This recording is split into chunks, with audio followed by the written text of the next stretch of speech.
My new official Chevelle wristband came today, so I'm going to make a video talking explicitly and specifically about this wristband.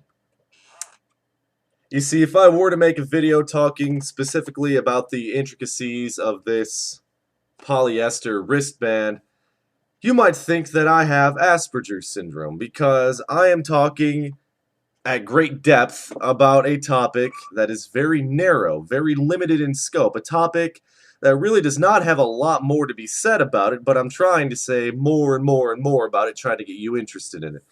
And it's very interesting that I bring up the notion of Asperger syndrome because when I was 13 years old, I was diagnosed with Asperger syndrome. Something you all should know other than that, which is very, very poignant in and of itself, is that I don't talk about myself a lot in videos. I don't like to be one of those vloggers that talks about their trip to the supermarket and how, while they're at the supermarket, they saw a guy that looked just like Jake Gyllenhaal, and they went up to the guy, and the guy said, "No, I'm not Jake Gyllenhaal. Oh my god, isn't that so spectacular?" No, I don't like to be like those people, but every now and then I like to do something other than my very vitriolic rant video, so I'm going to do a video that's not a vitriolic rant video. It's a video about my own life. Why not? Let's see how it goes. Like I said, at 13 years old, I was diagnosed with Asperger syndrome. You see, at that point, I wasn't doing very well in school. My grades were not that great. My father insisted that I had something wrong with me because a few years before that, I was tested with a very high IQ. And that was about 11, 12 years ago, so that high IQ probably doesn't mean very much to this day.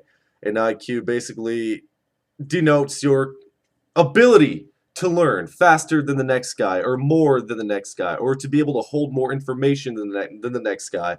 But most importantly, to me, an IQ means that you have a higher ability to learn. Apparently, I wasn't using that ability to my full potential, therefore, I had a problem, apparently. So, I went to the social worker at school, and she referred me to a speech pathologist, she referred me to a psychiatrist, she referred me to all sorts of people, and they came up with the Asperger syndrome thing.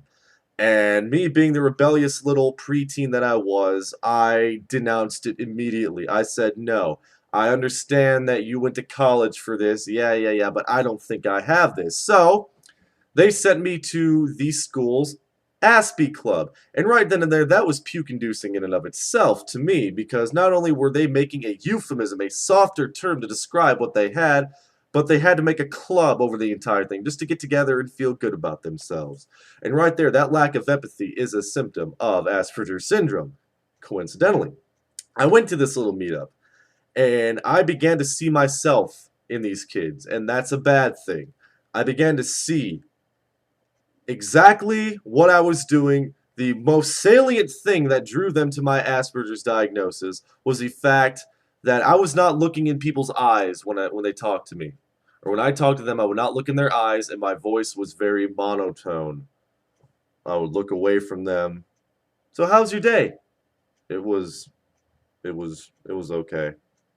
That was the most salient thing that the lady told me that she saw.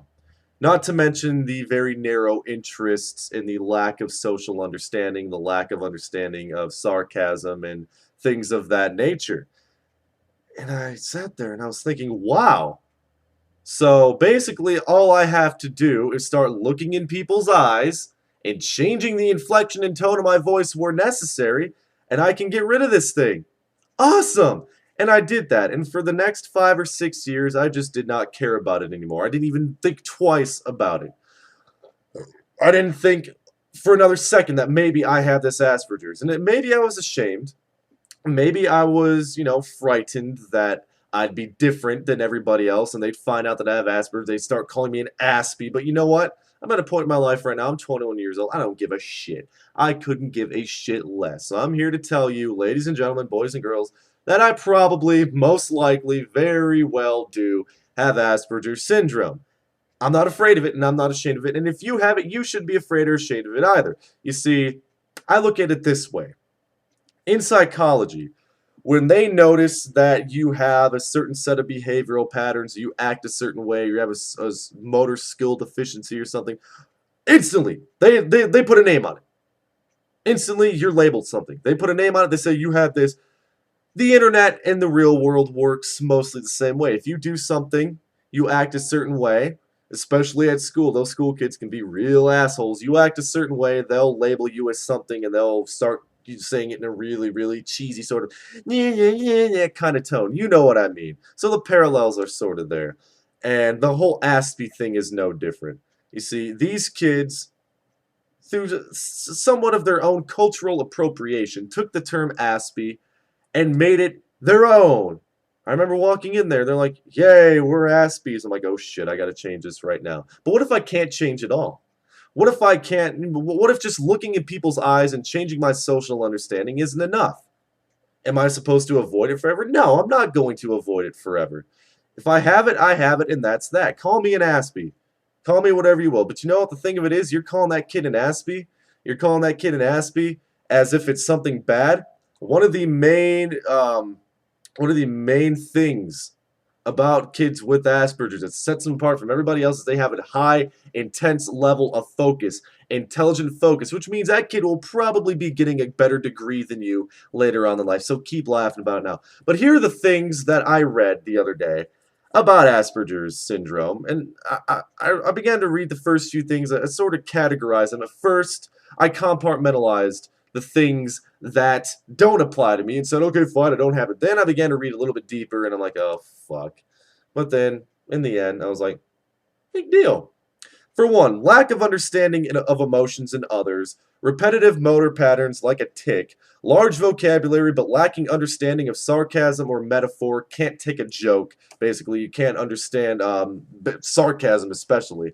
Rambling on and on but never reaching a real point. Heightened sensitivity and overstimulation by loud noises, light, strong tastes or textures.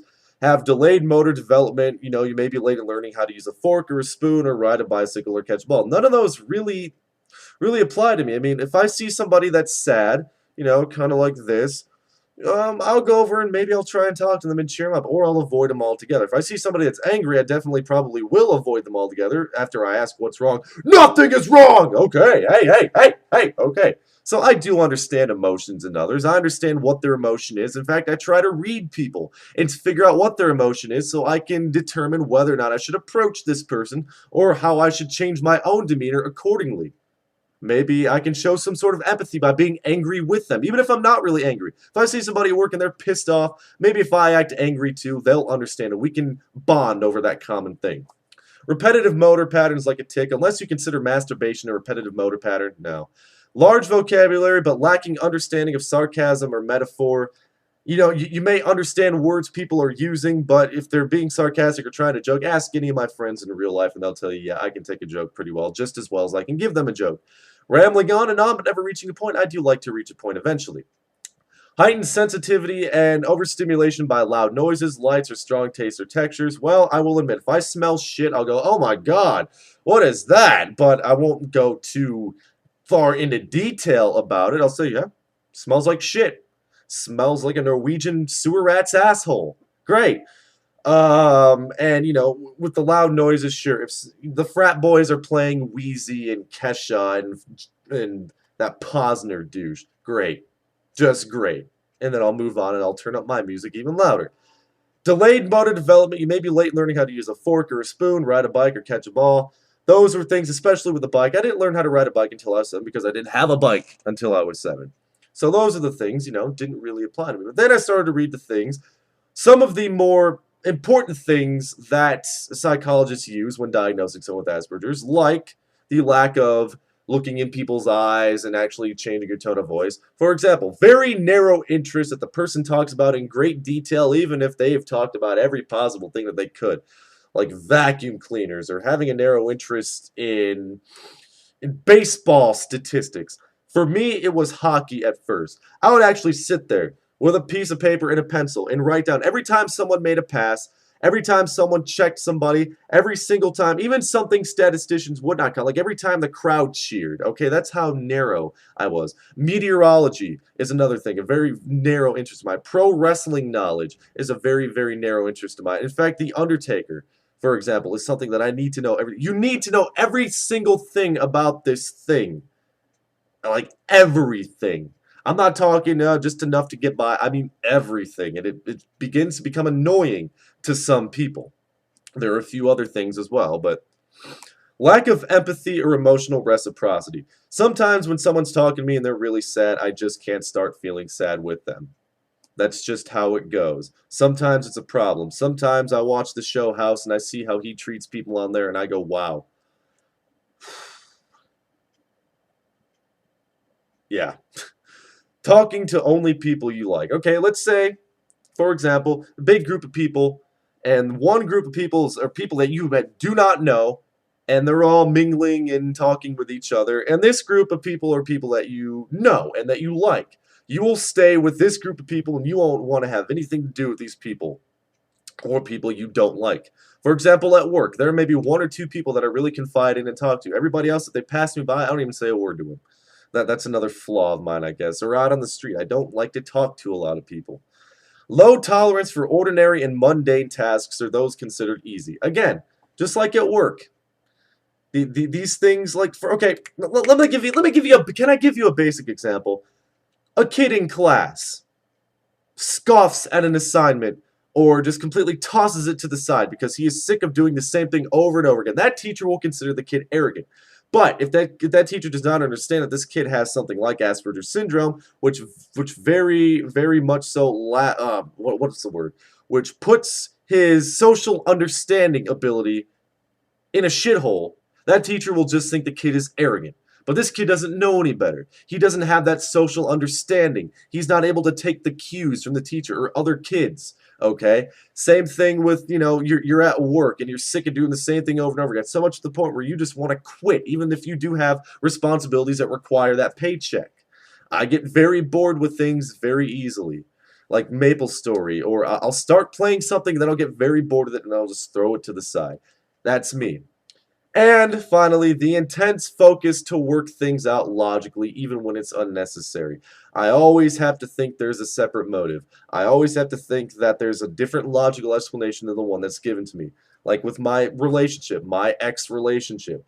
I always had to overanalyze things. I always had to, and most of the time, sure, I was right about things. You're only saying this to me because in the end you want to do this, or you're only doing this because blah blah blah, which means blah blah blah, which means yeah, that was my heel, and that has been my heel. So I read these things, I read them over, and maybe I really do have this Asperger's syndrome, and maybe I was just trying to avoid it because I was afraid of what society and people would think of me. They might categorize me as a quote unquote retard because it is part of the autism spectrum, the high functioning part of the autism spectrum. But now I just don't care.